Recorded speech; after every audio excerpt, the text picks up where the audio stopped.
नमस्कार दोस्तों, आज की कहानी है माता पिता की सेवा। गांव के एक पनघट पर चार औरतें पानी भरने आई। पानी भरते भरते वे एक दूसरे से बातें करने लगी। चारों के एक एक पुत्र थे। बातों बातों में उन्होंने अपने पुत्रों के गुणों का बखान करना प्रारंभ कर दिया। पहली औरत बोली, मेरा पुत्र बहुत सुरीली बांसुरी बजाता है। जो भी उसकी बांसुरी सुनता है मंत्रमुग्ध हो जाता है। मैं ऐसा गुणवान पुत्र पाकर बहुत प्रसन्न हूँ। दूसरी औरत बोली, मेरा पुत्र बहुत बड़ा पहलवान है। इस गांव में ही नहीं बल्कि दूर दूर के गांव में उसकी बहादुरी का डंका बजता है। ऐसा गुणवान पुत्र भगवान सबको दे। तीसरी औरत कहाँ पीछे रहती, वह बोली, मेरा पुत्र कुशाग्र बुद्धि है।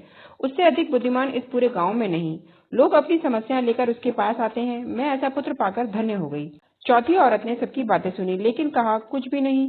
इस पर भी औरतें उससे कहने लगी, बहन तुम भी तो कुछ कहो ना। तुम्हारे पुत्र में क्या गुण है? कोई ना कोई गुण तो उसमें अवश्य होगा। वह औरत बोली, क्या कहूँ बहनों, मेरे पुत्र में तुम्हारे पुत्रों की तरह कोई गुण नहीं है। उसकी बात सुनकर तीनों औरतों ने गर्व से अपना सर उठा लिया।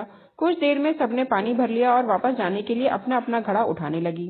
उसी समय पहली औरत का पुत्र हाथों में बांसुरी लिए वहां से गुजरा। उसने देखा कि उसकी माँ पानी से भरा घड़ा नहीं उठा पा रही है, किंतु वह यह अनदेखा कर बांसुरी बजाते हुए वहां से चला गया।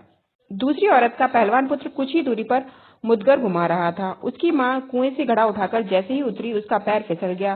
किसी प्रकार यह संभल गई, किंतु पहलवान पुत्र अपनी माँ को नजर उठाकर देखने के बाद भी उसके पास नहीं आया और अपनी कसरत में लगा रहा। तीसरी औरत का पुत्र भी वहां से किताब पढ़ते हुए निकला। उसकी माँ ने उससे कहा, पुत्र मैं दोनों हाथों से घड़ा पकड़े हूँ, यह रस्सी जरा मेरे कंधे पर डाल दे। लेकिन वह अपनी माँ की बात अनसुनी कर वहां से चला गया।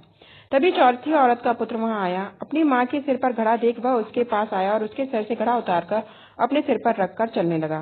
कुएं के पास बैठी एक बुढ़िया यह सब देख सुन रही थी। वह बोल पड़ी, मुझे तो यहाँ बस एक ही गुणवान पुत्र नजर आ रहा है, वही जो अपने सर पर घड़ा लिए जा रहा है। माता पिता की सेवा करने वाले पुत्र से गुणवान पुत्र भला कौन हो सकता है?